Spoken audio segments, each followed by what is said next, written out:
कि चाहे वो बसपा के हो, चाहे वो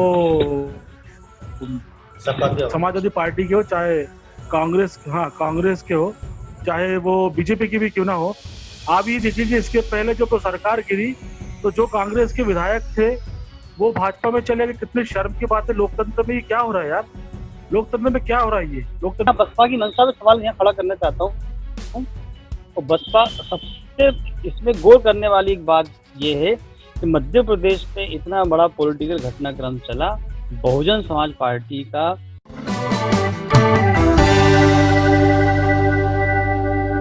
नमस्कार दोस्तों, जय भीम। मैं सुरेश आप सभी का स्वागत करता हूं। दोस्तों, आज हम चर्चा करने जा रहे हैं मध्य प्रदेश में जो सियासत चल रही है, उस सियासत में जो बसपा के जो सपोर्टर हैं, सपा के जो समर्थक हैं, वो आखिर मेरे ख्याल से ठगे से महसूस हो रहे हैं।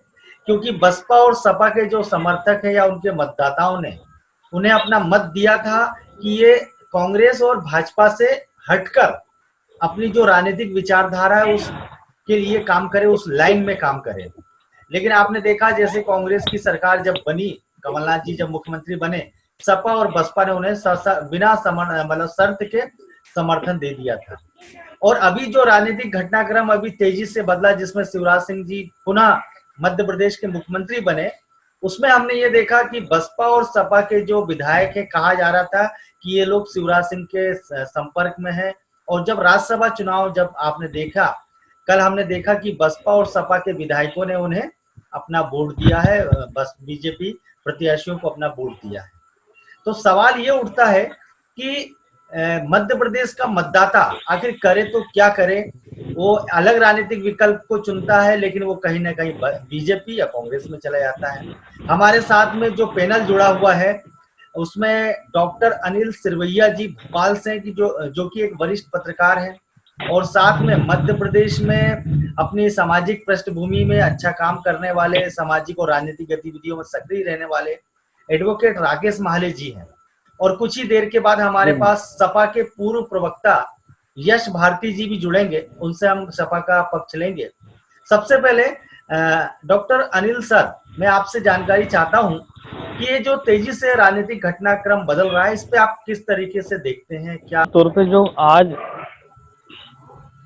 अखबार की सुर्खियों में है और जो कल मध्य प्रदेश में 3 सीटों जो मध्य प्रदेश में उच्च सदन की राज्यसभा की 3 सीटों का जो चुनाव हुआ है, वो चुनाव मध्य प्रदेश की राजनीति में जो एक नैतिक पतन हुआ है उसकी तरफ, उसका एक बड़ा सीधा साधा पार्टी होती है। और बसपा और सपा, इन चारों पार्टियों का हमने ये देखा कि अंततोगत्वा या इनका उद्देश्य सिर्फ किसी भी तरह से इनके प्रकरण सत्ता में बनने से उसकी चाहे किसी भी तरह का कीमत चुकानी पड़े, किसी भी तरह का नैतिक चरित्र उनको अपनाना पड़े, चरित्र का कितना हनन करना पड़े और किस तरह से संविधान की धज्जियां उड़ानी पड़े, ये उससे बाज नहीं आते हैं। तो मौजूदा जो राजनीतिक परिदृश्य है वो इस तरफ इशारा कर रहा है कि मध्य प्रदेश में जब तक पूर्ण बहुमत की कोई सरकार नहीं होगी तब तक इस तरह की सौदेबाजियां लगातार जारी रहेंगी। आपने जिक्र किया बसपा और सपा का, बहुजन समाज पार्टी और समाजवादी पार्टी के साथ साथ कुछ निर्दलीय प्रत्याशी भी हैं जो इस पूरी सौदेबाजी का केंद्र बने हुए हैं। मध्य प्रदेश में जब कांग्रेस की सरकार आई, 3 सीटों से बहुमत के पीछे थी, निर्दलीय और अन्य दलों ने जो है समर्थन दिया और सरकार बनी। हालांकि बाद में एक चुनाव कर 115 पर कांग्रेस अपने उस पर आ गई और एक तरह से पूर्ण बहुमत उसको हासिल हो गया। लेकिन सरकार की सुरक्षा की दृष्टि से सपा और बसपा और अन्य निर्दलियों का समर्थन प्राप्त करते हुए 121 का आंकड़ा तक कांग्रेस की सरकार ने छूटा। उस समय भी ये सौदेबाजी लगातार जारी थी, चाहे वो निर्दलीय हो, चाहे समाजवादी पार्टी के विधायक हो, चाहे बहुजन समाज पार्टी के विधायक हो।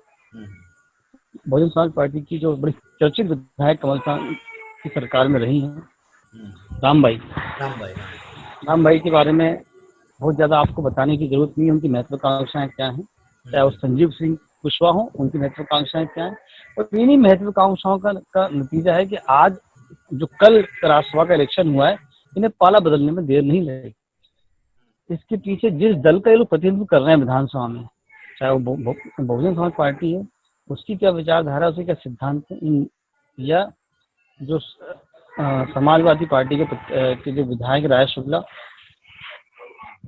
उनकी पार्टी की क्या सोच है, क्या विचारधारा है, क्या उनका पॉलिटिकल स्टैंड है इस तरह की चीजों में, इन सबसे हट के अपनी पार्टी की विचारधारा, नीति सिद्धांत को अलग रखते अपने व्यक्तिगत लाभों को उन्होंने जो प्राथमिकता दी, और जहां उनको लगा कि सरकार जिस पार्टी की है उसके साथ रहने में ज्यादा फायदा है, तो वहां पे उन्होंने अपना समर्थन दिया। तो अब यहाँ सवाल इस बात का उठता है कि क्या मध्य प्रदेश, जहां अभी तीसरा दल बहुत कोशिश कर रहा है अपनी जड़ें जमाने की, लेकिन अभी वो असर दिखाई नहीं दिया है।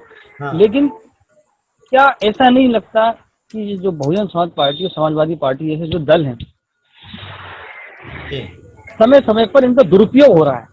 हाँ। इनके नाम पे जो टिकट दिया जा रहा है, वो टिकट का ये जो टिकट इनको दिया जा रहा है, वो टिकट के नाम पे ये जीतते हैं और पार्टी की विचारधारा और नीति सिद्धांतों को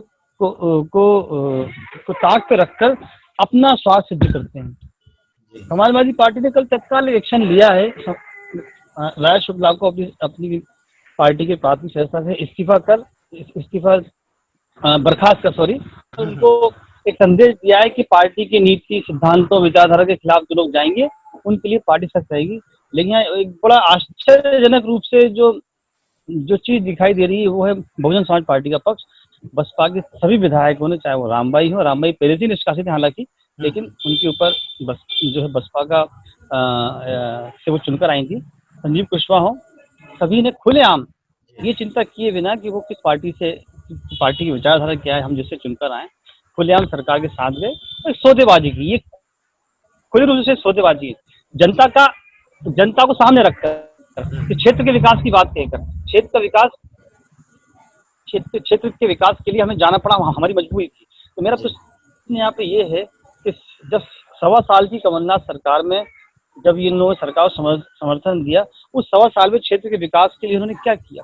क्या कोई एक ऐसा काम है जिसको हम ये मान सकते हैं कि 1.25 साल में इन विधायकों ने अपने क्षेत्र में अपनी जनता के लिए कराया हो, अपनी पार्टी की नीति रीति के अनुरूप जो वादे जनता से किए तो उसके अनुरूप कोई काम कराया हो?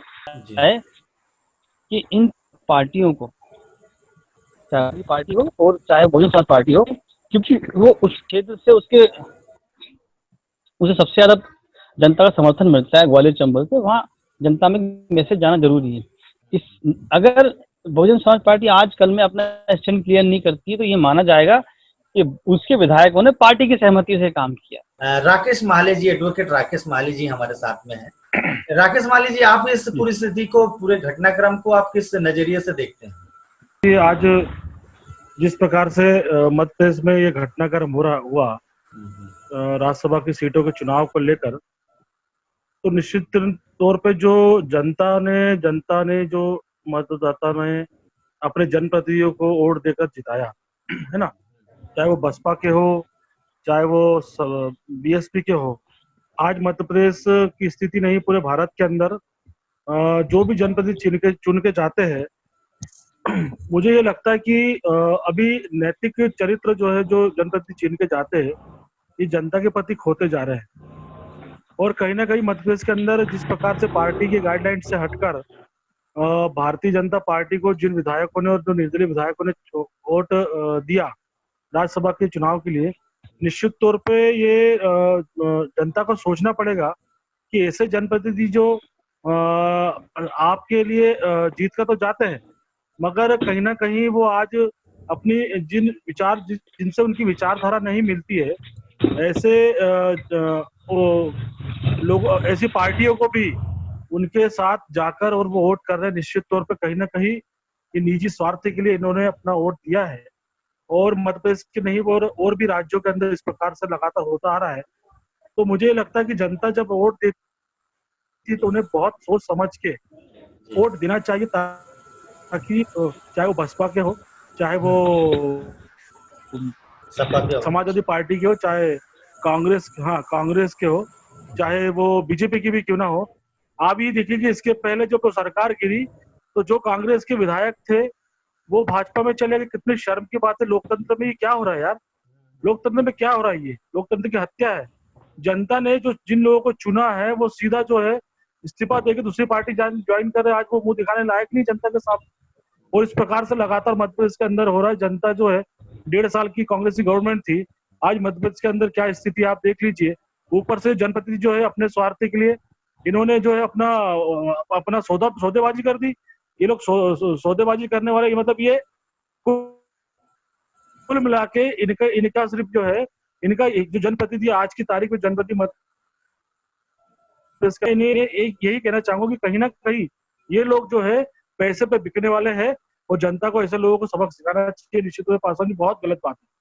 मैं आपसे जानना ये चाहता हूँ, आपने कहा कि बसपा के द्वारा कुछ कार्रवाई होना चाहिए जिससे एक मैसेज जाना चाहिए, लेकिन मैं आपको कुछ लोगों का, बसपा समर्थकों का कहना ये है कि रामबाई को तो और जो उनके एक और विधायक है कुशवाहा जी, उनको पार्टी ने पहले ही बर्खास्त कर दी है, लेकिन फिर मीडिया बसपा क्यों बोल रही है कि बसपा के विधायकों ने भाजपा को वोट दिया? नहीं तो भाई देखिए, रामबाई के बारे में बहुत क्लियर है, बसपा ने बर्खास्त किया। संजीव के बारे में संजीव कुशवाहा के बारे में लोगों को जानकारी नहीं है कि उन्होंने बसपा किया। बहुजन समाज पार्टी की जिम्मेदारी ये बनती है, यदि वो उसका अपना बहुत क्लियर पक्ष है इस मामले में, तो राज्यसभा चुनाव के दिन कल जब क्लियर हो चुका था कि उसके 3 दिन पहले से आपके सारे पूर्व विधायक, या मान लीजिए जो आपके ऐसे विधायक हैं जो बसपा के टिकट पर जीते, फिर आपने उनको बर्खास्त कर दिया। वो जो लगातार बीजेपी ऑफिस जा रहे हैं, नेताओं से मिल रहे हैं, मंत्रियों से मिल रहे हैं, शिवराज सिंह चौहान से मिल रहे हैं, नरोत्तम मिश्रा से मिल रहे हैं, भाजपा के प्रदेश अध्यक्ष से मिल रहे हैं, तो आपको और क्लियर करना चाहिए। 4 लाइन का प्रेस नोट जारी करने में, मैं आपको विज्ञप्ति जारी करने में कुछ नहीं जा रहा था कि भाई ये जो जो बसपा के नाम पर जो अखबारों में छप रहा है, मीडिया में जा रहा है, प्रिंट में आ रहा है, इलेक्ट्रॉनिक में आ रहा है, तो इसमें स्पष्ट किया जाता है कि बहुजन समाज पार्टी ने इन दोनों विधायकों को अपनी संस्था से जो निष्कासित कर दिया, पार्टी से। क्लियर करना था आपको। इसमें 4 लाइन की विज्ञप्ति देने में क्या हर्ष था? ये आपको किसी को रिमाइंड करा? भाई आप मध्य प्रदेश में 4 महीने से पूरा प्रदेश कोरोना से जूझ रहा है। मध्य प्रदेश की जनता को नहीं पता ना कि रामबाई को आपने निष्कासित कर दिया है। एक आम आदमी को नहीं पता है। जो लोग पॉलिटिकल हैं, जो पत्रकार हैं, जो मीडिया, उनको पता हो सकता है, तो हो सकता है लोग भूल जाएं। तो आपको एक 4 लाइन का विज्ञप्ति जारी करना था, अगर आप क्लियर थे। मैं तो यहाँ बसपा की मंशा पे सवाल यहाँ खड़ा करना चाहता हूँ। और बसपा सबसे इसमें गौर करने वाली एक बात यह है कि मध्य प्रदेश में इतना बड़ा पॉलिटिकल घटनाक्रम चला, बहुजन समाज पार्टी का चिर तक उनका जो प्रदेश अध्यक्ष है, उनकी कार्यकारिणी का कोई व्यक्ति, कुछ पदाधिकारी, कुछ एक किसी कार्य किया, प्रेस नोट जारी नहीं किया ताकि पार्टी का स्टैंड तो समझ में आए। इसका मतलब क्या है? पार्टी की सहमति है। मेरा ये सोचना है। आप देख रहे हैं WLBS न्यूज। चैनल को सब्सक्राइब करना और बेल आइकन को प्रेस करना ना भूले।